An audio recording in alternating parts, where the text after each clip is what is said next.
suspect that a huge issue has to be the tension between clinical medicine and public health, right? So if you're Mhm. a clinician, you're very much thinking about, the individual patients you see and what you see on a regular basis and what that looks like.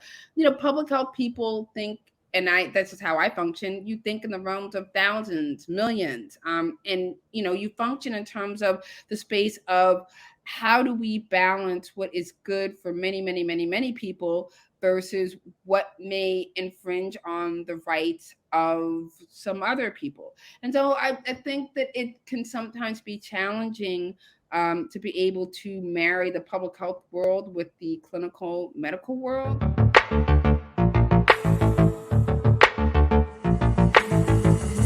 Dystopia Tonight.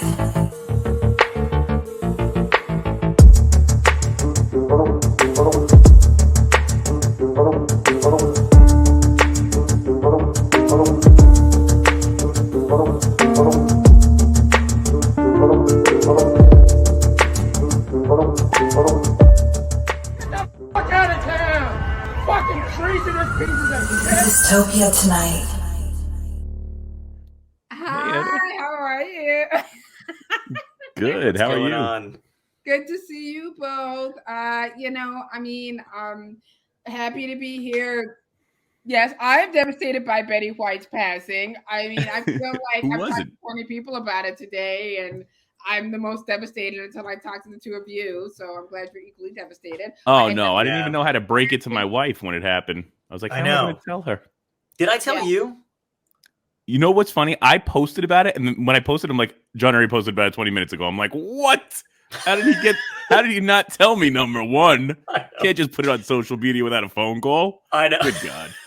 I got a TMZ alert, and like if it's TMZ, I mean, it's got to be true. Yeah, But then that's true. you have Twitter, which is also the place you go to confirm things like this, and then Twitter confirmed it. So then Yeah. I was like, oh, it's true. I always So, wonder, like, there's got to be some kind of fucking deal with aging celebrities and TMZ, because there's no reason for TMZ to be the first one to be able to break a celebrity like all the time. all the time. All the time. Like- but then they pretty much broke like Michael Jackson, Whitney Houston. Yeah. I mean, they're there even for like the people that are like in their 40s. So Yeah. they they've got they always have their pulse on all of this. They have their foot on the necks of dying celebrities, is what it sounds like. That is the truth. I think Heather's making some accusations. I'm just fascinated by TMZ. I mean, it's founded by a lawyer, so take that Yeah. for what you will. That's but, true. Being a lawyer, I can make lawyer jokes. Okay, Sure. But it's I think we should get to the bottom of that, TMZ. Let's I have questions. I need them answered. I I agree. think Heather became a lawyer just for the lawyer jokes. She was an amazing woman, a trailblazer, someone that fought the good fight. I mean, I'm not in the comedy world, but seemed like somebody who was a super hard worker, did what she did for 80 plus years. So And, funny too. will be dearly missed. So sending you good, beautiful vibes as you move on, Betty White, and you will be missed. R.I.P. Betty White. Mm-hmm. Yeah. Indeed. Yep. Thank you for being a friend, Betty White. Oh, that was good. Yeah. Da, da, da, da. I saw a meme where it said all these ladies are having cheesecake in heaven now. She completed it. Oh my gosh, that's right. Yeah, because she was the last Golden Girl. That's right. Yeah. That's right. Yeah. Yep. And she'll have the Mary Tyler Moore cast too to greet her in heaven. Yeah. Right. Ed Asner. Yeah. Yeah. Ed and Mary and is Georgette still alive? I don't know. I don't want to get rid of her ahead of time if she is. Ugh. Somebody contact TMZ. see if she's still alive.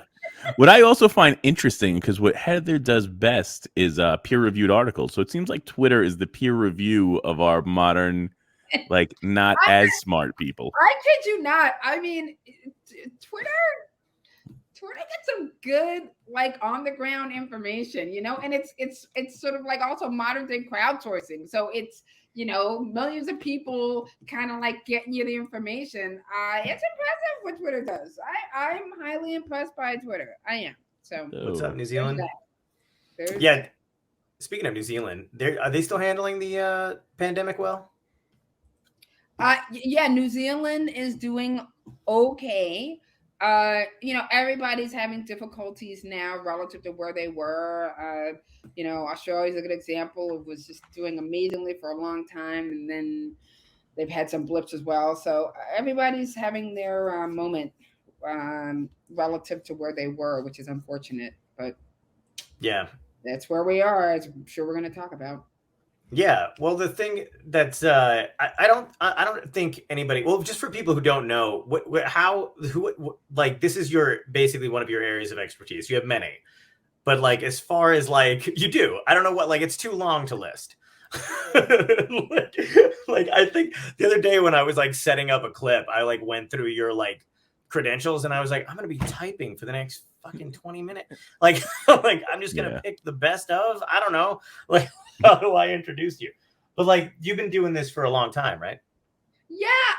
It's actually really interesting that you said that. This is not, sort of a journey in my career per se, but I went to Princeton undergrad and I was Afro-Am major, and I was one of these people. So Princeton's an interesting school whereby they don't have any professional schools.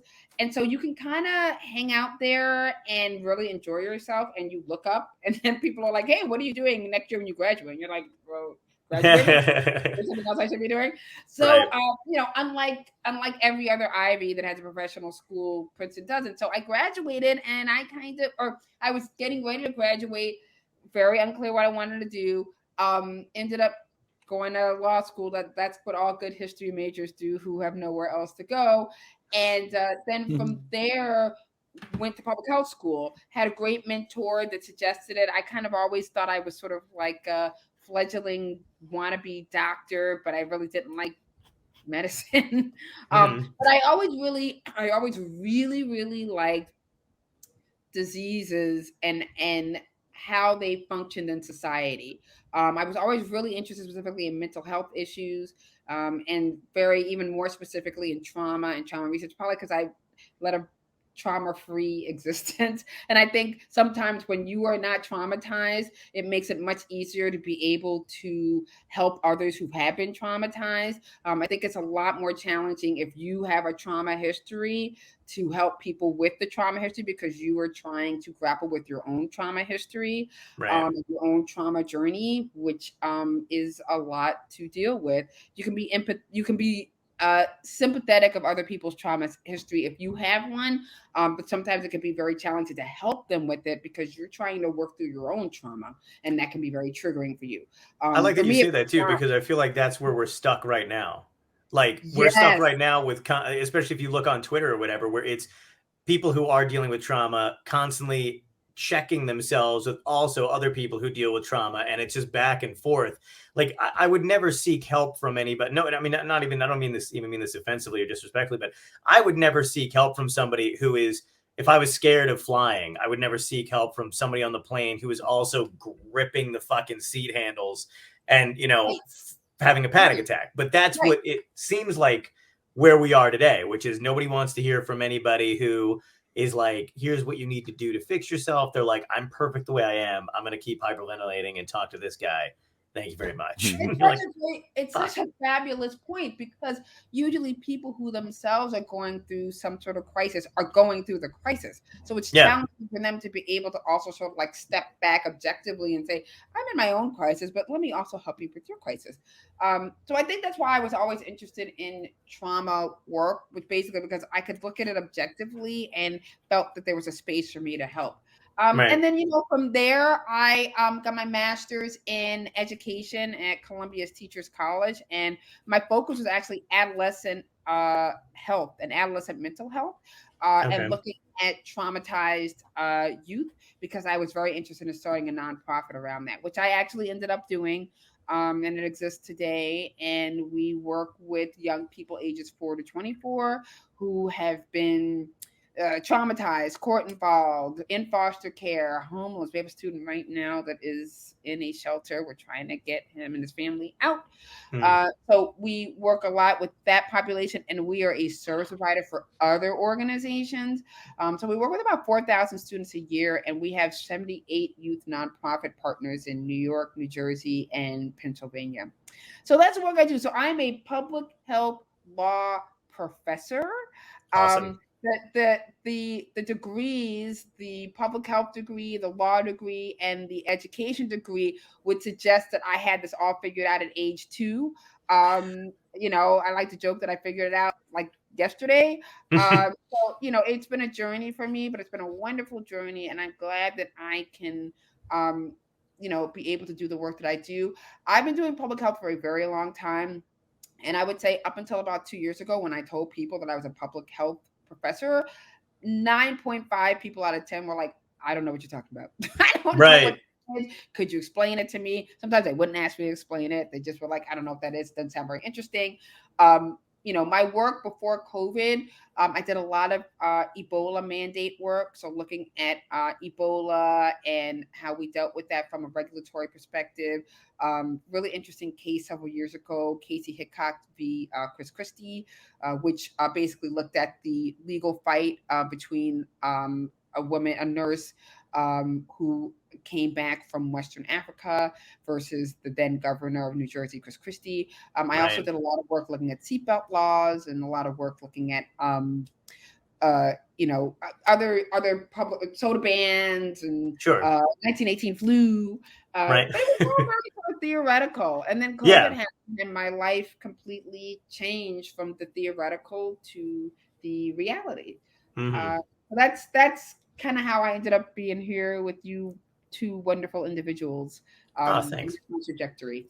Yeah, well, that's the craziest thing. I mean, I've been talking with Tom about this too, because there's a lot of, you know, I mean, I follow a lot of news websites and stuff like that. And the constant thread between this whole thing has been like, for some reason, people don't believe that vaccines or even the question of mandating them is they think the Constitution protects from any kind of public health stuff. Can you kind of just run through that and explain why that doesn't make, because that's the thing. They're like, every time I say something, they're like, read the Constitution or the, you know, or the Bill of Rights. And I'm just like, fucking, are you out of your mind? Like, it doesn't, but there's no way to really articulate it. I feel like as a public, you know, health lawyer, you'd be able to knock that out of the park.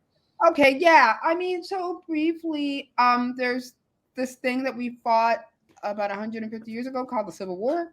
And out of that, so, you know, I mean, you know, the thing we think about in terms of the Civil War is slavery, and whether or not individuals would continue to be enslaved in this country. The obviously sort of nuanced point of that, which is not so nuanced, is that there were certain parts of this country that believed that they had the right to enslave people. And there were other parts of this country that believed that people should not be enslaved. But that was a federal versus state argument. So the question was, should a state have the right to be able to just decide what it's going to do, how it's going to do, or does the federal government have the right to come in and say, you can't do that?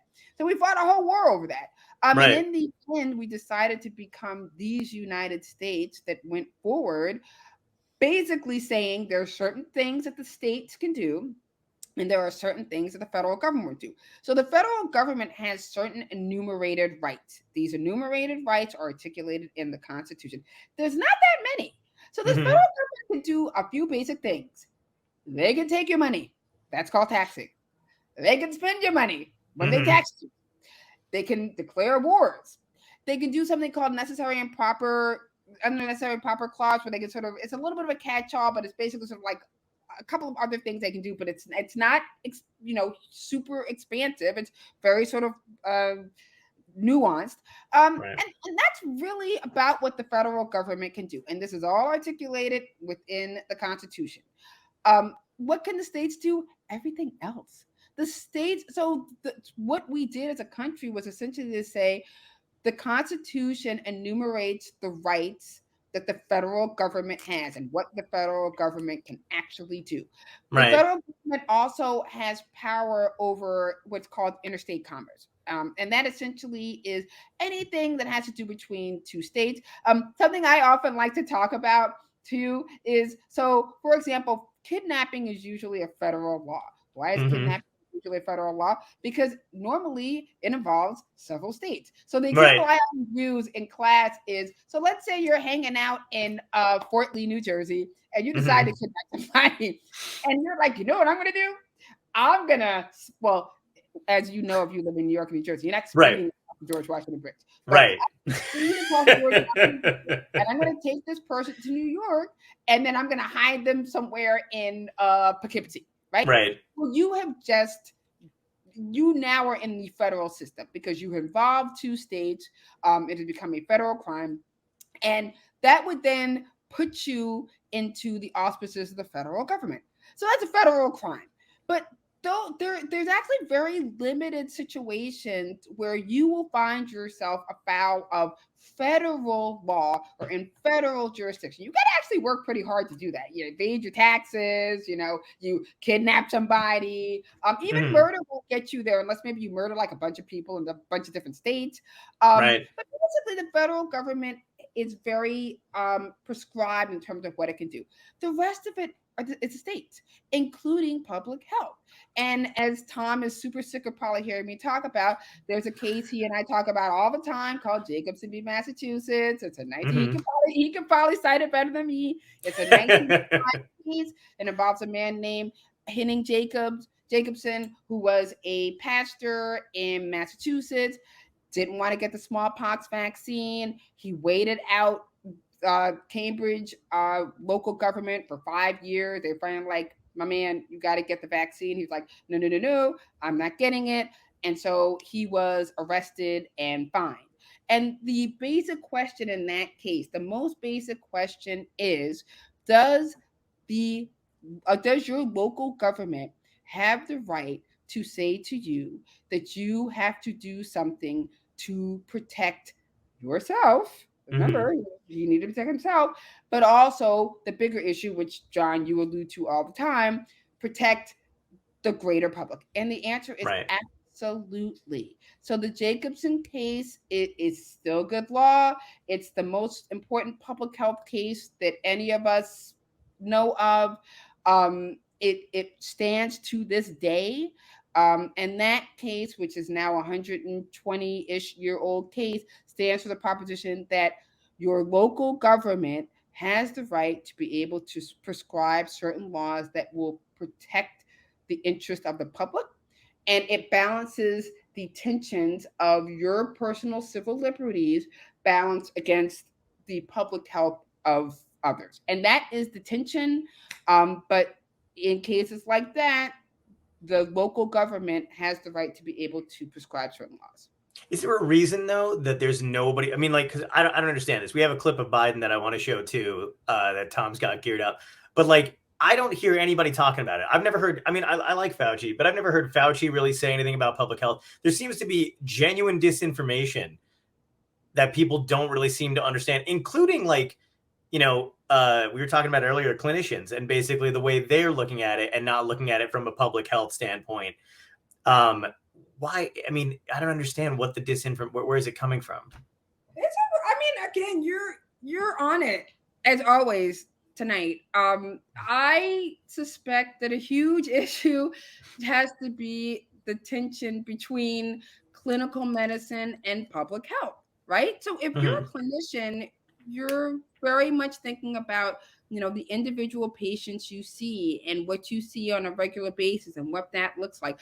Public health people think, and that's just how I function, you think in the realms of thousands, millions, and you function in terms of the space of how do we balance what is good for many, many, many, many people versus what may infringe on the rights of some other people. And so I think that it can sometimes be challenging to be able to marry the public health world with the clinical medical world.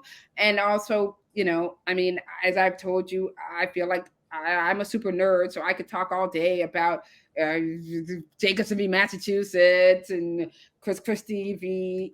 Casey Hickox and some of these more nuanced public health cases. But I think a lot of people may not be as familiar with the legal underpinnings of some of this. And so then when we get into a crisis, it might be challenging to be able to explain to people there actually is a legal underpinning to why we are doing some of what we're doing, and the notion that, oh, my rights are being infringed, leave me alone, I don't any of this. It's just not, it's not grounded in the law. Is there a better way to get the message out? Because again, like, how do you get that why isn't it repeated every day on like I feel like at least at the very least when people talk about COVID, even in like, you know, anything, NJ.com articles, New York Times article, whatever, no one is going, here's what can be done. Here's what the government has it well within their rights to do for the benefit of public health.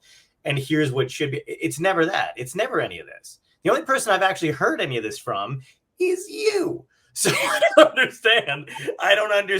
And I try to get, you know, and it's just difficult because I feel like none of this is coming from anybody that's on the forefront or from an authority perspective, because it's like, you know, you either get people talking about it, even like we were saying before, clinicians and like people who do work in the medical field who are just kind of sort of misguided. I don't even know what the hell to call them at this point, but where they're taking it case by case basis. We're like, I got a cousin, Sue Ellen, whatever the fuck her name, you know what I mean? Like whatever the name is, but they're just like, I got a cousin who got up a day and a half later, totally fine, lifting tractor, you know what I mean? But like, it's, no one understands it. Like you had said at one point too, there's 7 billion different immune systems. No one knows how to handle it. I don't understand why people are taking it and compartmentalizing it. Is it fear? Is this the emotional effect we were talking about before, where it's like, because people are just so tense and scared of it, they'd much rather focus on the one person that survived versus the fucking 900,000 that died. They're like, yeah, but Phil's doing great. Have you seen Phil? He's back out pitching on that little league softball team. I don't know. I would go back to the fact that 2 years ago, like I mentioned, when I tried to explain to people what I do for a living, the vast majority of people honestly had neither the understanding nor interest in what I did to spend more than 10 seconds talking with me about it. Sure. So when you try to put things into overdrive for people and you say, okay, here's an area of life that you didn't even know about and you didn't care about 2 years ago, and now we're expecting you to sort of quickly become an expert, and then have all the sort of nuances the same way that somebody that's been doing this for X number of years would. I think that's very challenging. And I think it's something that, you know, honestly, as evidenced to me by the fact that when I would tell people what I do, they legitimately were usually not even interested. I mean, let's be real. A lot of people are not interested in this. They want to go back and live their lives on the Little League team and going to Broadway shows and living their lives. They really honestly don't want to spend 12 hours of their day pouring through, the dissenting opinion of Jacobson B, Massachusetts. That's not where they're interested. Now, you would probably, I guess you would say to yourself, oh, but it should be, because there's people that are sick and people that are dying, and there are people that are not well, and there are variants happening. But I think for a lot of people, they're saying to themselves, a lot of people are saying to themselves, I want no part of this. I want to go back to my 2019 life. So I think everybody is not a John Poveromo who can sort of like pivot and say to themselves, we're not in 2019 anymore. Now I have to care about the thing that has taken over our lives. I think for a lot of people, they just don't want to deal with it. And I can't blame them.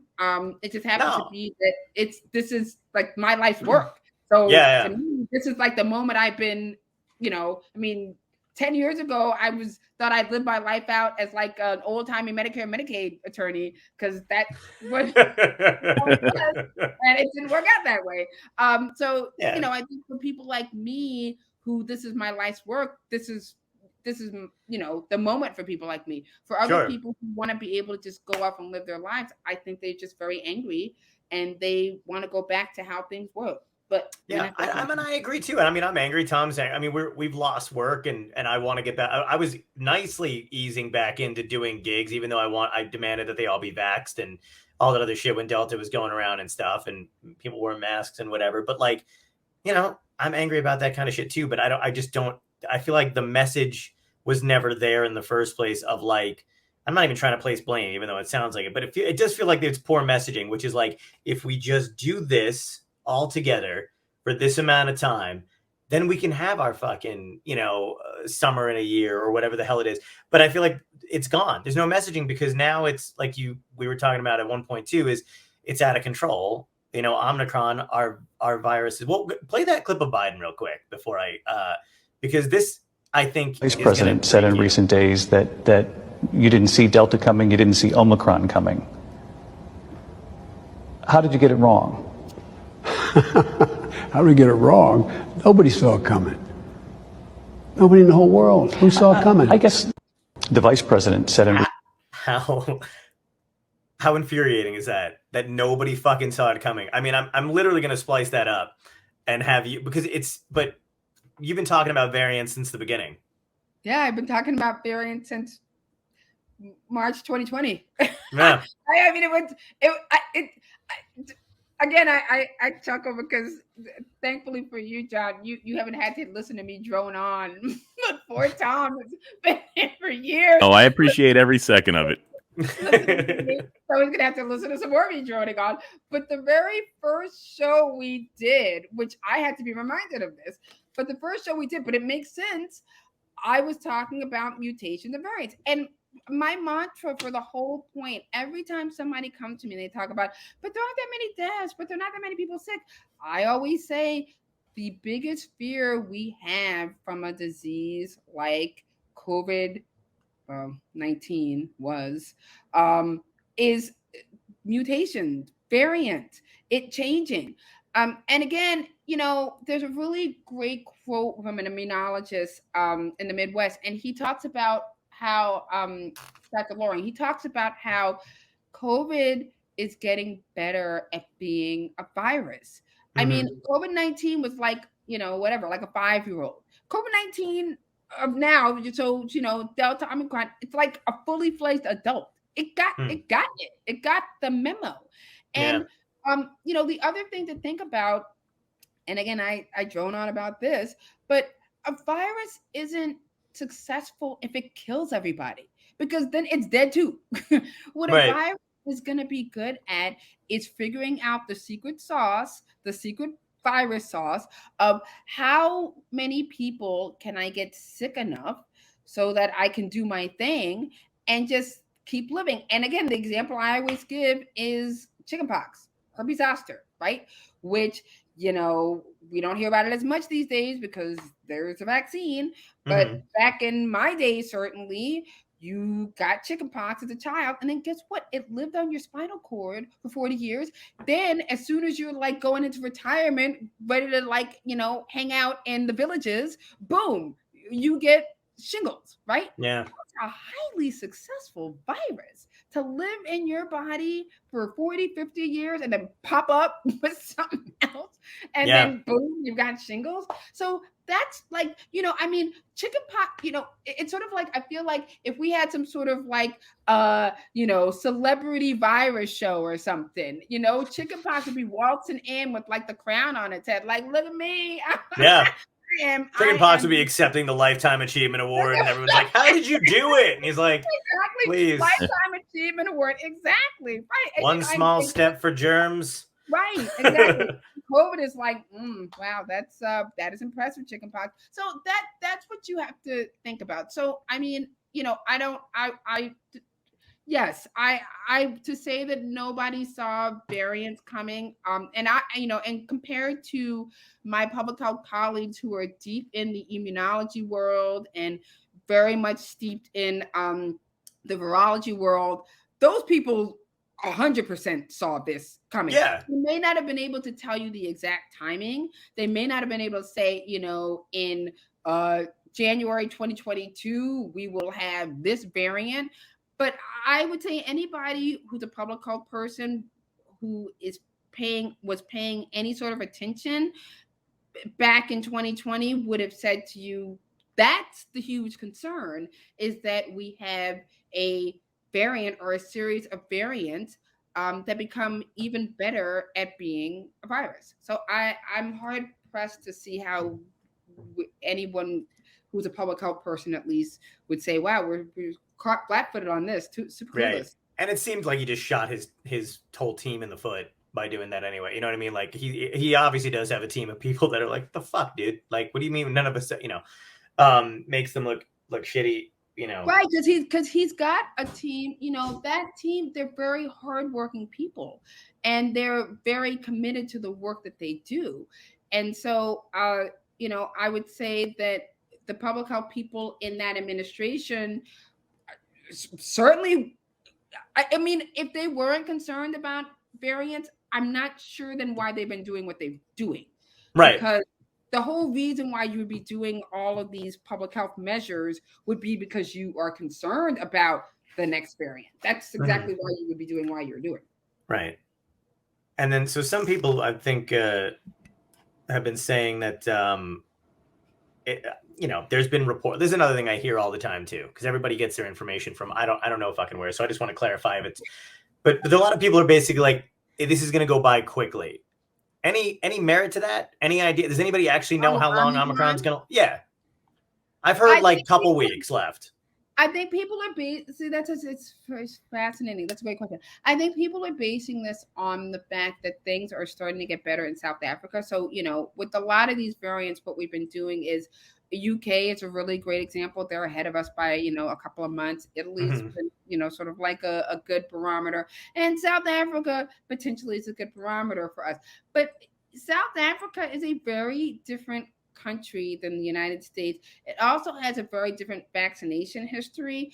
It's also got just a very different homogeneity in terms of like who's in that population, and also just how people are responding both to the vaccine and to the disease itself. So I think while South Africa is a helpful model from which to say, okay, we've got some data, I wouldn't hang my hat on the fact that because they're having a certain trajectory, we're going to have the exact same trajectory. And in fact, we know that not to be the case because we've seen other variants in this country that have had a much different trajectory than other countries. So I think that that's probably not exactly what we should be relying on. Okay. And then I've got more questions too from people that I've just been gathering like these ridiculous questions. Tom's got, I know. I have a ton too. Go ahead. Well, well, we probably have the same question too about like people are saying you're going to get like, I think people are trying to throw the mask thing out the window as well too. So, but people are still getting it with masks on, right? Is it because they're not wearing their N95s? Is it because they're not double masking? Is it because Omnicron just happens to be way more contagious than the other ones are? Because that's like, I keep seeing bits and pieces of either people abandoning them and being like, it doesn't help anyway. Could I help field this? Yeah. I think I could almost help field this. So me and my wife were having this conversation the other day. So she was going to work and then people are going in with, now the new rules is 5 days, this and that. So this is going to lead to one of my questions actually. Right. So I'm like, the only way to truly protect yourself, right, is not only a mask, but some sort of eye shield. Because you still have ability for it to infect you through your if it's airborne, right, for it to come in through your eyes. So are you going to go out there wearing like that full face mask that totally covers, never touch your face, always be I'm going out there dressed like fucking Bane, dude. But you could, well, no, Bane won't even do it because his eyes are open, so you can't do that. I saw. Did he have that hood at one point? I saw a woman in the airport that had the legit mask where it covered everything, ears, like the whole thing was all covered up, all plastic, and a ventilator on the bottom. So I'm like, unless you're going to go to that extent, I don't think you're going to be totally protected, right, Heather? That's a genius point. I don't know if you remember during Ebola, the nurses that were that contracted Ebola in Texas. It may be fuzzy, but there were these nurses that got Ebola, and people couldn't figure out. They're like, how did they get Ebola? How did they get Ebola? Yeah. Come to find out that what happened to them was the gentleman, the patient who had Ebola, had vomited, like spewed bodily matter all over the place, and these nurses were covered like top to bottom, except one small area. Their hair was hanging on kind of on their gowns a little bit. So Ebola matter got onto their hair. then nobody really thought about it. They go home. Eventually they wash their hair. But in that little space of time was how the Ebola virus was contracted by both of these nurses. Just unfortunate. They had long hair. So that begs the question in terms of the entry point for a virus like coronavirus. And yeah, Tom brings up a phenomenal point. There are other entry points besides the nose and the mouth. I also question how effectively people are wearing their masks. Oh, yeah. You see people walking around and they got the mask up here and they got the mask sideways like this. Also, now there's growing evidence that cloth masks are not what you should be wearing, and that if you can get an N95 mask, that is the way to go. Also the 2-ply, 3-ply surgical mask, also the way to go. So yeah, it's becoming increasingly obvious that both the entry point and the exit points for COVID are needing to be shored up. And I think people are getting a little more lax in terms of the measures that they are taking. And so that leads to, no pun intended, but a porousness of this, which allows for people to be exposed to the vaccine. So yeah, I like Tom's answer a lot. And it's tough out there now. I have a question real quick. I'm sorry, because this was one that was posed to me that it almost leads into. So now people are saying, now that the CDC has cut down the regulation to like a 5-day quarantine, which is pretty intensely short, right? Yeah. I know I can't see that being like from a good medical standpoint, but now if somebody's testing positive for 30 days, right? You have some of these people that test positive for up to 90 days. Up to 90 days. Okay. Even better, up to 90 days. Say it again. What up to 90 days? Yeah, people are testing upwards of 90 days positive for COVID. So a lot of doctors are basically giving people clearance because you can't. I mean, even the CDC came out with that. They're like, we're not gonna expect people to be isolated for 90 days, for 3 months. So people are essentially getting clearances even though they're still testing positive for COVID. So that leads to the question, if they're testing positive, can they still actively infect? I know it says 90% of infections happen within the first 5 days, and that's what made them cut the rule down to 5 days. But you're still 10% of infections on a highly infectious disease. So the issue really becomes, again, now going back to the mask and so forth, the pathway by which somebody would be contagious. So again, this was a conversation we had, I think it was last week, about the rapid test and the antigen test, right? And how do people test? And again, you'd have to wonder, what are people testing positive for? Are they testing positive on the rapid antigen test, or are they testing positive on the PCR test? Because the PCR test is very sensitive, and it's very selective. So it's gonna pick up somebody who is COVID positive.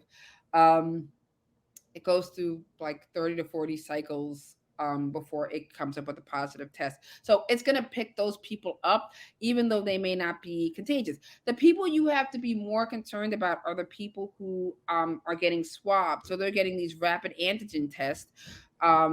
And although the PCR people are getting swabbed too, but the people getting these rapid antigen tests, because their viral load is so high, that these are the people you're concerned about who are actually going to be contagious. They cough, coughing, sneezing. That's my imitation of a sneeze. They're sneezing, they're coughing, they're whatever else they're doing. So if you have COVID and you test positive on PCR tests, but your viral load is super low, we don't have to worry about you as much, because even though you might be positive for COVID, there's not really a methodology by which you can effectively transmit COVID. These are the same people who they're like day one in to being positive for COVID. So if they got a PCR test and it came back, we'd see that they're positive, but they don't have enough of a viral load to come up positive on the antigen rapid test. So then they're just like, woohoo, I'm good because I'm not positive because I didn't come up on the rapid test. Well, no, you're positive for COVID. You just don't have enough of a viral load for that to come up. So it's not ideal, but you've got a lot of these people who probably are still positive for COVID. And yet, what's the likelihood that they are going to transmit COVID to somebody else, given that they have such a low viral load? It's small-ish. But there's no way to really tell at this point who has Omnicron and who doesn't, or who's got a low viral. You know what I mean? Like, so if you're out, the likelihood of you getting it is very strong, right? Because if who's not wearing their mask properly. Yeah, I mean, it's such a great point you're making, right? Because what else? The other thing too is what I want to add to that real quick too before I forget, because I'm going to, is how long they haven't talked about how long Omnicron lasts, like in the air, on you know what I mean? Because for a while they were like, this is how long this lasts. This is how long this lasts on this surface. If you're using this equipment, you know, whatever. I haven't heard a thing about how long it hangs in the air, if it's in a building, on metal. That's another great point. So the thing about COVID in the air and COVID on surfaces, why it's not getting as much play anymore, is because essentially let's say Bob and Susie are in a room together, and Bob has Omicron, right? So he's got a huge viral load, right? So he's chit-chatting with Susie in a room for like 10 minutes, and then he leaves. And when he leaves, he like licks the table. Yeah. Sounds like Bob. Bob be like that. Yeah, Bob be like that. So he licks the table and he leaves, right? Now, the likelihood of Susie getting COVID from Bob licking the table relative to the likelihood of Susie getting COVID because she's been talking with Bob for 10 minutes, well, there we go. So the vast majority of people are getting COVID because they are in the physical presence in real time of someone who has COVID with a very large viral load. That's not to say that then, 20 minutes later, if Jane walks into the room where Bob was and she's there for like 45 minutes and there's no Bob, would she possibly get COVID? It's possible, but then probably poor Jane is going to run into Bob, waiting for the bus, and then they're going to have a 20-minute conversation. Boom. Now she got COVID because she's talking to Bob over there. So let me be selfish. So let's say you have a 24-hour gym and you're a kind of a psycho who goes at 1 o'clock in the morning when no one's there. Am I going to get COVID if somebody was in the gym that had it? Lower chance. Right. So lower chance. There's a really, really good study out of China from over a year ago, peer-reviewed, that looked at restaurants. And I think this didn't get a whole lot of play just because people would have lost their minds. But basically, the study, they just lit up restaurants. They lit it up for COVID. They would go into these restaurants, and at the end of the night, they'd light it up. And these restaurants were just jam-packed full of the coronavirus. Just it'd be like if you lit a restaurant up and you would have to swim through the virus to like get to your seat. That's what these restaurants were like. Right. Now, were these people exposed to coronavirus? Yes. Is there a likelihood that if these people, all other things being equal, and they just sat in that restaurant, they could have gotten COVID? Yes. But did these people also have other exposure, either to the people who had COVID that were in the restaurant, or the maitre d' or the waitress? Yes. So it's very challenging to separate out people who get exposed to people with COVID just because they're in their midst versus it's sort of the unicorn example of, I just happen to be the lone person who 45 minutes after a restaurant closes, I've been around nobody else with COVID, and then I walk in there and I sit in that restaurant like space for 45 minutes, and then I leave and I get COVID. Right. But would that be possible for that person? 100%. 100%. Exactly. It really would. So I don't know if that makes sense how I'm saying it, but basically most people are going to get COVID because they're around people that have COVID. But could you get COVID in these spaces that have lots of COVID in its midst? Absolutely. No doubt about it. Wow.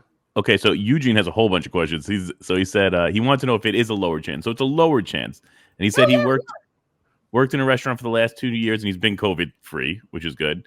And he said, Good. and he works. I know he works in a school during the day. So he said, someone I worked with just came to work on the 6th day of COVID. I'm treating them like a pariah. I don't want to be anywhere near them. Well, because Eugene, you don't know if they have Delta or if they have Omicron. So that's wise of you. That's a great question from Eugene too, though. That's what I feel like a lot of people have given up because they're basically, that's another thing I keep hearing too, is everybody's going to get it, buckle up, and just get it over with. I don't want to get it. I mean, is that the case? Well, but it may be the case, but this is the thing I've been saying on the show for a while now. It's you getting it isn't, people are not one and done with COVID. Right. Like people, I think we all know people that have had COVID more than once. So it would be nice if it were chicken pox, where you get COVID and then you never have to worry about it again. The concern is that you get COVID and then 3 months from now, when we have Megatron, yeah, way crazier, you're gonna get that. And so it's not just a matter of, I mean, it would be nice if it were like herpes zoster chickenpox, but that's not what this is. It's you get COVID, and then 2 months from now, you get some other version of it, but it's more problematic potentially. So that's what the issue is. So we can't, I'm impressed by people that say, oh, I'll get it and then I'll move on and live my best life. And somebody said to me, because we were talking about the gigs and stuff like that I've got that have canceled. Thankfully, the one in the comedy club in DC emailed me first, and they were like, we've had too many people have an outbreak. We're rescheduling shows till February, blah, blah, blah, blah, blah. It was like February or March. And then they were like, but, we're canceling the gigs, which I was like, great. The other ones, not so much. And somebody had said to me, I wish you had already gotten it, because if you had, you could just come down. And I'm like, I still like, it's insane that's the thought process behind it. It's like, I've already had it, so fuck it. I'm just going to keep, now I can go anywhere. It's not working that way. And also, it's just gotten very complicated now with the different variants, the different vaccines, the timelines for people, people who are boosted versus people who are not boosted, people who've had one shot, people who have no shot. It's just the continuum of where people are and what that looks like is. I mean, again, I'm impressed that somebody would say that, because I'd have lots of questions like, well, have you been boosted? Have you only had one? Yeah. When were you boosted? Which vaccine did you? I mean, I'd have so many questions for that person. And so just to sort of slough it off as like, I had COVID, when did you have COVID? Did you have it 1 year ago? Did you have it 2 days ago? Did you have it 2 years? I mean, when did you have, so that would have been, I could maybe see in April of 2020 making a statement like that. Maybe. I certainly can't see making a statement like that now. There's too many variants. There's too much fluidity in terms of what protections people have. There's too much fluidity in terms of, have people been boosted? Too many people are getting reinfected. I just can't even see that holding up in January 2022. Do you think the government knows about do you think, because I feel like right now they're dragging their feet. I feel like they have plenty of justification to enforce mandates and to do what they need to do to keep us kind of safer and better. Maybe reinstituting the CARES Act. Oh, sorry, I think I froze. But maybe reinstituting the CARES Act so I'm not fucking out of money this month, or whatever. But do you think they know that eventually it's going to get to the point where there's a timeline on our vaccines and there's going to be a variant that knocks it all down, and they're waiting until it gets so bad that they have no choice just to save face? Or do you think they just don't care? I think the government is in a tough situation because at this point, I think it's going to be very hard to put the genie back in the bottle. So I think it's going to be difficult to shut things down in the same way that we did in 2020. Sure. But then what's the alternative? You know what I mean? Like, what are they, but then it's got to be mandates or vax passports or something. Something's got to get the numbers up. And even, is it even going to matter? Like, Like, what's the window we have now? I think I froze again, but I don't know. What's the window we have now between, because what, we had to be at 90% at a certain point in time vaccinated, but we were only at 63 right now. Is there still a window where we can, no, we're done, that's over? I mean, the reason why I'm shaking my head is just because there's so many breakthrough cases. Right. You can't even call them breakthrough cases anymore. They're now just cases. So herd immunity, I mean, another public health person might have a different thought about this, but to me, herd immunity when you're talking about something like measles is a very different thing than herd immunity when you're talking about COVID. And so even if by some miraculous space we got everybody up to 90% vaccination in the United States, right? Yeah. Well, we're that does nothing for our friends in Ethiopia or Thailand or so forth. So you still got all these other countries that have the potential to have these variants break out, and that's the other problem, right? Is the variants are not happening. I mean, there are variants happening in the United States, but they're not at the level of the ones that we are focusing on. But these variants are happening in the UK and Brazil and South Africa. So even if we were able to get our own country together, that does nothing in terms of like what's happening in the rest of the world, and we have zero control over that. And so unless we want to shut down our borders in a way that I think is probably not going to be realistic, we're open to all of that. So it's kind of our numbers in terms of the pandemic and herd immunity relative to the rest of the world, it almost becomes negligible. So are we supposed to function in between variants? Or learn to, you know what I mean? Like for people who don't want to get it, let's say. I don't know. Like what, I don't like, you know what I mean? Like, because, I'm assuming there's going to be a break in between, I hope, Omnicron dying out and, Yes. That's a good hope. Starting. Yeah. That's a good hope. I think that's a good hope. So, but then the question becomes, what does it look like after that? I personally think the government's probably hoping that we just have COVID becomes endemic. Seasonal. So essentially, it just becomes seasonal. It's just here to stay, and then we just live with it. I think that's where the government is hoping we head. Either that, or we get really good antivirals, which lead to some other breakthrough. Some sort of breakthrough. I think those are the two hopes that the government has. One is that it just becomes kind of not completely horrific, and long hauler COVID isn't as bad as it appears to be, and people can recover, and also that we get to a point where eventually we have some antivirals and some other medications that will ward off what people. I mean, but there's some people that have really bad long. We don't even talk about that much, but some people have really horrible long hauler COVID disease that impacts their diaphragm, that impacts their ability to speak, their lungs. Well, that's why I don't want it either. I don't want the lung issues. I like to run. I like to bike. I like to stay. You know what I mean? I like to walk. People with long hauler are not doing that.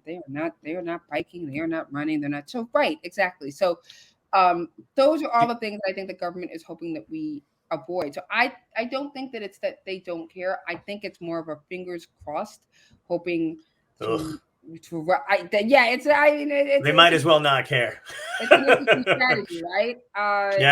I think I would say that's what it is, but that's a challenging strategy. Good Lord, a challenging strategy. Tom, what do you got? No, I was going to say, Eugene is also saying like antibiotics overuse can cause the virus mutation, so they have to be working on the next one. Like you can't get ahead of it because you don't know what the next mutation is going to present. That is very accurate. Right, exactly. So it's a guessing game of sorts. Correct. And we've never been able to cure the common cold, which is a coronavirus. Which is a coronavirus. Exactly. So. Right. That's what that I feel like we talked about that on the show a long time ago. And there's never been a fully effective vaccine for a coronavirus. Before, well, I mean, if you want to say these are, I guess you could. Do you think they're going to be able to tell eventually how it'll affect each person? Like, because like, what if I want, like, do you think they'll be able to tell if I got it, or or something like that, what it'll do to me, or no? Now that is next level thinking right there.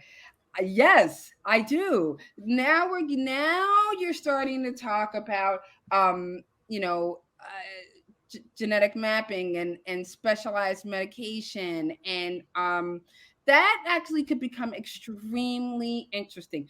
And I do think things like that are on the horizon. It's just going to take a while, right? So do I think we're going to eventually get to a point where there will be medication for COVID that we don't have now, that will be very specialized and individualized for people and do certain things? Yes, I actually do think that that's coming. It's not happening next year. No. It's going to take several years. And in the meanwhile, if we continue to not try to be the best versions of ourselves that we can be and protect each other and ourselves as best that we can, there are going to be a lot of people that are injured along the way. So this is a long game, right? Yeah. It's a long game. And if we're not careful, more people than we would want or won't make it along the way. But yes, I believe that 100%. I mean, I've known now some people who've got it who are not doing too well, who are, but because they're heavier or, they maybe have something that they didn't know that they had before. I mean, one of my buddies got it and he was down for like 10 days with it, and he's out of the clear, but he's like, I just went to do my normal workload, like what I normally do during the day, and I'm fucking wiped. And he said he can't shake it. He is not alone. I just, I feel like everybody knows that one person that had COVID that is a mess, right? And so if nothing else, that would dictate to you, well, I would think it would dictate to you that one, it's not a disease that you want. Two, it's something we should all try to protect each other from. And three, that we're a little under 2 years into this, or actually we're 2 years into it, really, as of yesterday. Happy anniversary, everybody. Yeah, happy anniversary. Right, exactly. So we're 2 years into it yesterday. But that's nothing in the lifespan of a disease. What will the next 20 years look like for COVID and the aftermath? I don't know, but I would, I would think that people would not want to find out. Right. And so that should be another incentive. What about because I'm thinking, and this may be a weird parallel, but like the first responders that went into the buildings at 9/11, how long it took them for the Droga Act to come through because they did what they did. What about the people in the beginning? Like, how is health insurance going to handle this kind of stuff? Because as of right now, I feel like our generations are the ones who they're tossing out to the wind, because they're basically saying, you're going to get it no matter what. At some point, you got to go back out and work. But if this is a long-term thing and we don't know how it's going to affect people, what if, by the time we're 50, there's some horrible health issues, and are anybody going to cover that? Are they talking about any of that? That is a phenomenal. I love that analogy so much. It's the best one I can think of. The only other one I can think of, but it's not as good, again, is HIV, which I, have talked about before. But the 9/11 example is way better. Thanks. Because it's a very obvious example of how people were down there. They were trying to save lives. They were trying to give dignity to people who were lost. And 20 years later, some of these people are just getting sick. So that's a really, really good analogy. And I would say, to the extent, again, that we really don't know the impact of COVID long term, we're starting to have some thoughts about what it may look like, but it's a work in progress. who knows? I mean, if you're somebody and you have long hauler COVID and you've got medical bills that might be, $50,000 a year, and you're going to need some unbelievably expensive antiviral 12 years from now. Yeah. Is insurance going to pay for that? I don't know. I'm Right. not really sure. And then if your insurance can prove that you were somehow negligent in how you led your life or so forth. Exactly. Will that those be a people? And also I'm thinking about the people who were, deemed what do they call it? I'm fucking blanking on the word, but you know what I mean? The essential employees. What about the people who did have to fucking pump gas and shop for people, and like, what about their health concerns long term, and who's going to take care of them? Very similar to 9/11. I feel like people who were forced to be at ground zero and do that very courageous work. We have no idea what it means for somebody that was exposed. I mean, like a first responder or an essential worker who has been exposed to COVID for years now. I don't honestly know what that means for their health. It may mean nothing, and I hope it means nothing. But those are the kind of things that only the future will tell us. Longitudinal studies, keeping an eye on these individuals.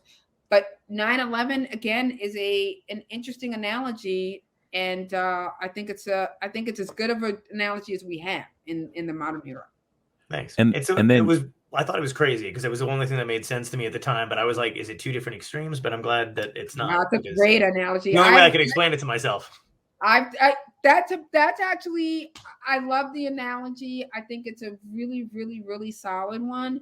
Cool. It's a very good way of thinking about this problem, and it should be a cautionary tale for people. It is for me. I've thought about it. Hadn't articulated in my mind quite the way you did until you just articulated it that way. And I'll give you credit. I'll utilize it too. But thank you. Oh, sweet. All right, whatever helps. And then Eugene has another question because he said as an asthmatic already struggling to get all my prescriptions, this is scary. And he's like, also, being that the cold is a coronavirus, could a cold cause a positive test result in some of these tests? No, because they're looking at the antigen tests are looking at specific proteins, and that's what's coming up positive. So no, it's a great question. But yeah, if you have the common cold, consider yourself lucky. It's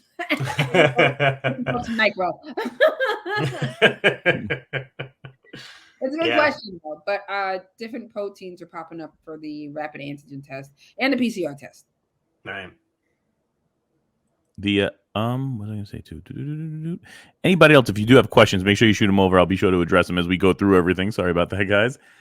And I'm trying to think who else, because I had a lot of people asking different questions as far as so all right. So I know and I'm not about a political show, but this is Dystopia Tonight, so I can bring this up.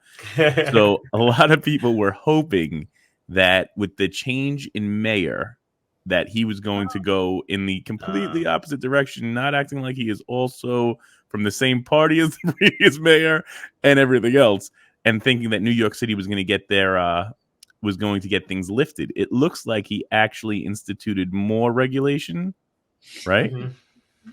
I don't know if everybody's up on that, but Heather, he did. Yeah. Again, I mean, I don't know that anybody wants to be that mayor that gets to sort of have the moniker of, COVID mayor or, down on my way. It's a difficult time that we're in. And so to the extent that someone would want to put safeguards in place that balance the civil liberties, public health discussion we've been talking about, you're going to have a lot of leeway as a mayor. You're going to have a lot of leeway as a public official in 2022. And, I can't necessarily blame somebody that wants to safeguard people who they think maybe aren't going to be able to safeguard themselves. And I know he extended like the Key to the City Act. So not only did he give the continuation. Right. Yep. Exactly. Yeah. So it would not surprise me to see more of that. Exactly. Yep. I love these terminologies because they sound so much like video game like terminology. We're like, we enacted the power of the city key. And you're like, oh, did you? Okay. By the power of Greystone. Yeah, exactly. Where you're like, what the fuck did he just say? You know. But as long as he's doing whatever he's got to do. A little bit. Yeah. They're not doing anything in New Jersey. Murphy is just fucking, I think he thinks he's running again, which he can't, but I don't know. I don't know. We're just, Keep it classy, Jersey. Keep it classy. Fucking unbelievable. It's just shore trash all the way through. It's unreal. I fucking hate it here. Fucking can't stand it. Everywhere you go. But these states, to a certain extent, they have to work together. I mean, it does New York no good if people in Fort Lee are living the best life, doing what they're doing. So it goes back to your point about, how do you do something in Connecticut and not do it in New York? And how do you do it in New York and not do it in New Jersey? Exactly. And the answer is that is very challenging. Well, let me ask you this as a lawyer and as a public health expert. Is there any organization that is trying to force the hand of the governors of these states to kind of unify? Because why isn't anybody, why, are they really? Because that's great. If there is such a thing, like a fucking, I don't know, workers union, but for COVID, I you know what I mean? Like for somebody who's going like, step up, do something. Is that shit happening? And can we get behind it? There actually was a consortium, which is kind of still in existence, with 7 different governors here in the Northeast. And Massachusetts was part of it, and Connecticut was part of it, and New Jersey was part of it. And it still exists for the reason just described, which is, if you've got Jersey doing one thing and New York doing another thing, it's tough. It got kind of tortured with restaurants. The restaurants was sort of where it fell apart because, oh my God, different states wanted restaurants to have different leeway. And so then you had people in Jersey that were like, I'll just go to Long Island and eat my steak dinner. And I'll just, so that's the shit that drives me crazy. Yeah. So it fell apart that way. But I think to the extent that we, you do have advocacy groups and watch groups that are out there trying to get some of these states to band together, because again, New Jersey and New York, there's too many people that have business in these states and they travel between the two. Sure. There's got to be some synergy with states like that and Connecticut and Pennsylvania. So there are these loose consortiums, but there's different interest in some of these states that make it very difficult to have them continue. Yeah, like bread truck drivers. How are they going to pretend to deliver bread when they're really delivering Coke to different states? Like, how are they going to do it? And but I mean, like, that's the thing that drives me crazy. I'm just kidding. Bread truck drivers, you guys are fine. Probably. They make a little too much money, by the way. I don't know how some of them do it. I know how some of them do it. They're dealing bread and drugs. There's no way baguettes cost that much. You know what I mean? Like, they're driving them over state lines. Like, come on. Yeah, exactly. Like, come on, that's not happening. Yeah, that's another thing too. I mean, I feel for the businesses and stuff like that, but I just genuinely do. It's just me. I don't care about businesses over any kind of help. Like, I understand that people. It doesn't make any sense to me why we're still pretending. Like, I understand before COVID, where we all pretended like the economy was real and, money isn't just paper and, all the silly shit we do that makes up our society, government shit. But when it's something that's like wiping people out, I feel like that's when you got to put the toys aside and go, okay, I don't want people to lose their business. I really wish the government would step in and do whatever they could to save it. But it kind of seems arbitrary to me. It seems arbitrary to me to go, everybody gets a check on this Thursday, during the pandemic, and then we'll see where it goes. Like, you clearly have the money. And, the CARES Act thing and the unemployment, like, it exists. They can do it.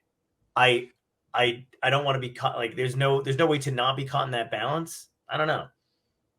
Yeah, it's I think let's end on a high note. The first COVID wave definitely showed us that the government has the ability to do certain things that heretofore we've been told maybe They there can't. isn't a facility. And so I think that's a really deep and interesting philosophical note to think about in terms of the least of us and those that don't have, and how we as a society care about those individuals, and how what we want our legacy to look like in terms of how we have cared for individuals.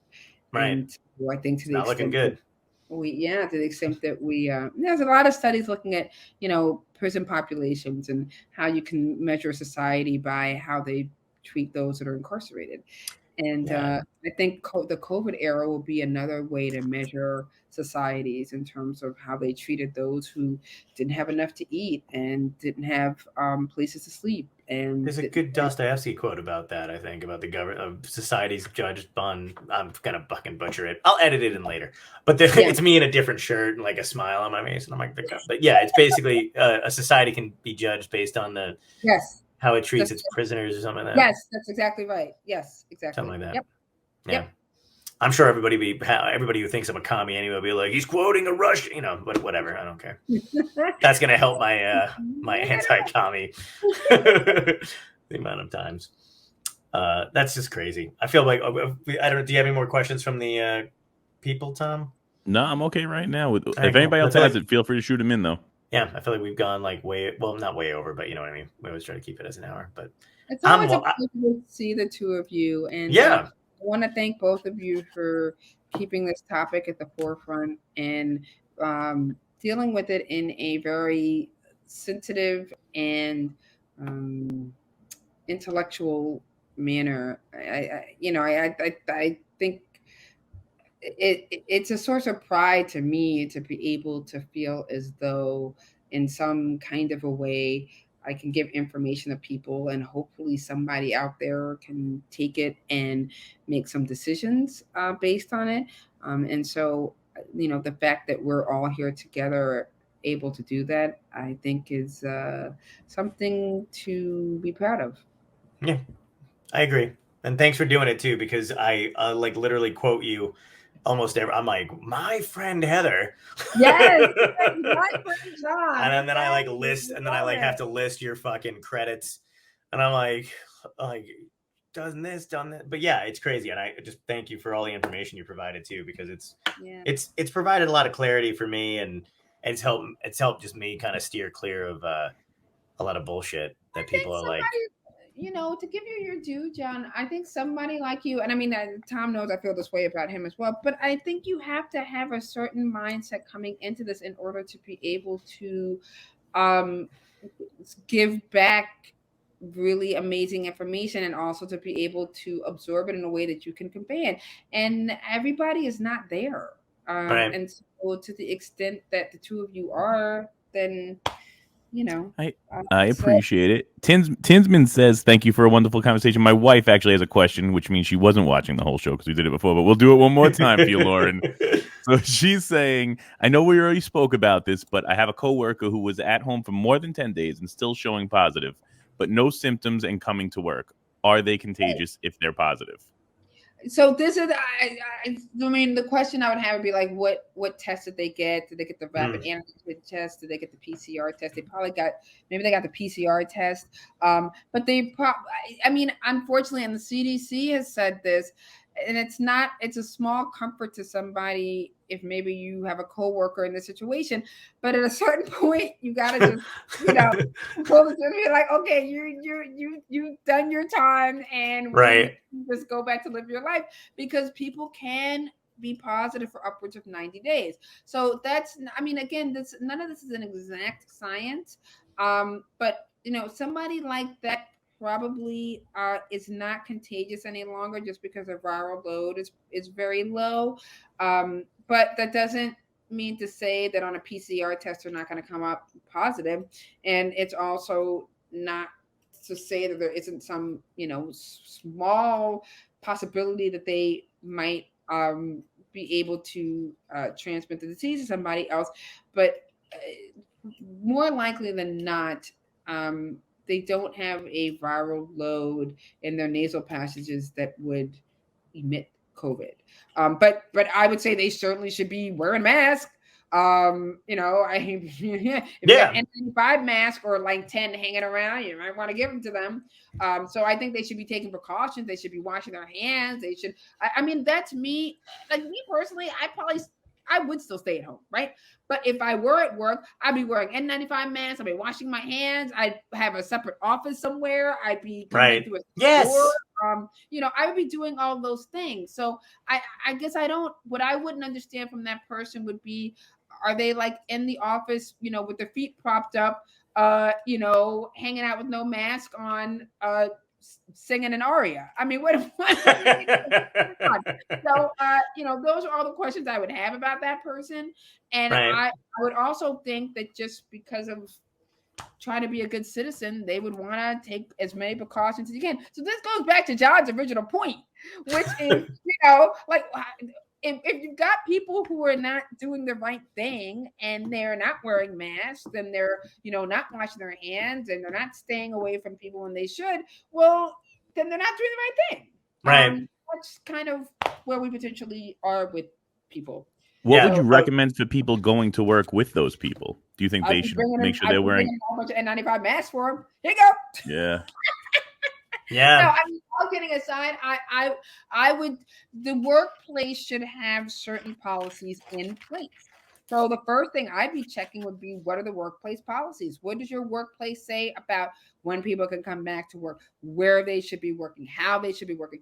Also, does the person have to physically be there, right? Like, can accommodations be made for them to work at home, for them to be able to, you know, do something so they don't have to physically come into the office? Why do they have to be in the office? Do they have to be in the office? Are they an essential worker?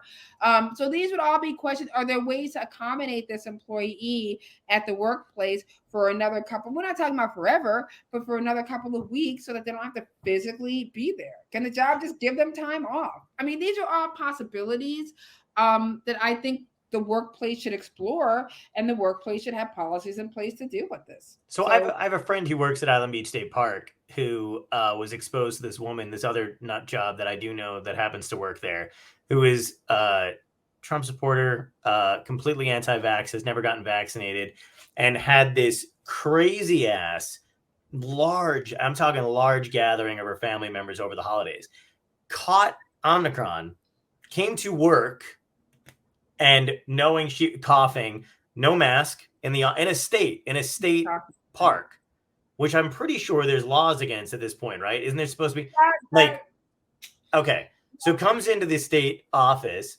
coughing, whatever, and winds up having to leave because she exposed everybody she was working with through COVID because she wouldn't get back.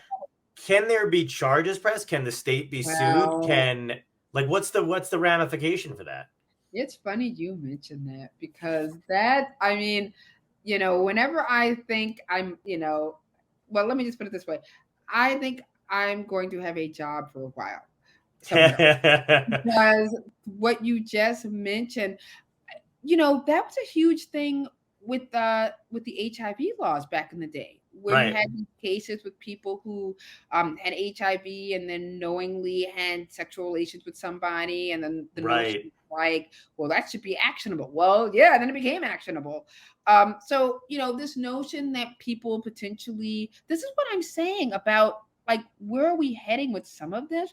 And some of what we could be heading with this is exactly what you just said. People who knowingly have COVID and then they are actively contagious, and people can make a direct causal link to their disease and somebody else's disease. That's all on the table, right? And I think that once we get over this horrible crisis, you will start to see lawsuits like that, and it will keep people like me. I'm not a litigious human being, even though I'm a lawyer. But I know the irony. Well, I might recommend my friend to you, because this woman needs to be fired immediately. But like, I don't know. Like, I mean, it was willfully fucking done. Like, it was just she doesn't. Yes, that's the kind of thing where, again, the first place that any workplace wants to look is their policies. What do they Well, have? Island Beach is trying to cover it. I mean, that's another thing too. How do you expose something like that? I feel like I should be talking to you privately about this, but I'm curious. Right. Yeah. I mean, that's the kind of thing where Is there a phone call I can make? I potentially, or I mean, in New York, the system is a little different in New Jersey, but we have a system here called contact tracers, whereby people who know of situations where somebody may have COVID and may be spreading it can contact the contact tracers and let them know that. So something like that is definitely a possibility where if you know that somebody actively has COVID and is not doing what they need to do, contacting local government officials to let them know that is definitely something that local officials want to know about, because they want to stop these. And there's, Jersey Shore strikes again, but Jersey Shore has had several of these cases of people who had these like large Jersey Shore apartments, and they were whistleblowers that called it in. So that is a possibility with a situation like that. Yeah. And that is directly, your local Department of Health can take those cases quite easily. Cool. I'm making a phone call tomorrow.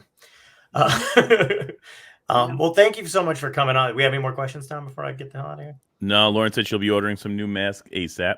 Yeah, and they're expensive. 100%. It'll be worth it. I actually purchased 40 and 95 masks at Home Depot. And shit.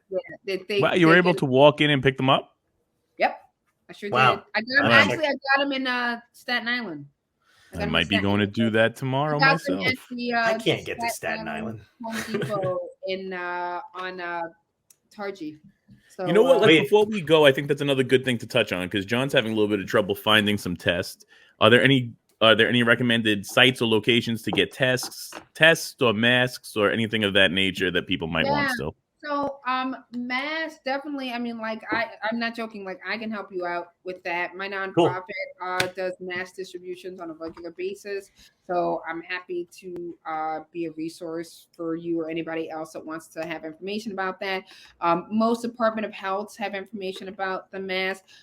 In terms of like localities, the governor's offices of both New Jersey and New York have resources available in terms of where you can get vaccinations. There are pop-up vaccinations happening all the time, both sponsored by government officials and just local organizations. But I'm happy to help with that. And if you just want some quick information, your local governor's offices, certainly in this area, New York and New Jersey, have information about the pop-up vaccinations and sites and where you can get masks. And I'm happy to help with that as well, because I have masks through my organization, and also can get people access to masks. But if you can get a hand on N95 masks, which, like I said, Home Depot, that's where I got mine, and other places are now making them available, it's worth it. Sweet. Well, thank you so much for coming on again.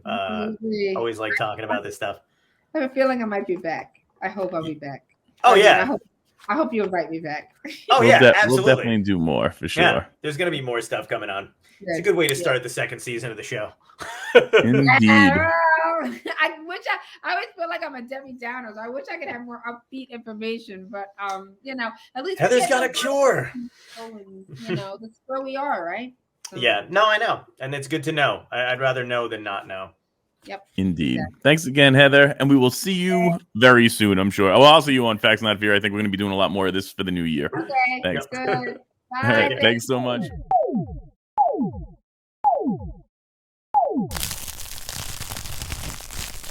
Dystopia Tonight.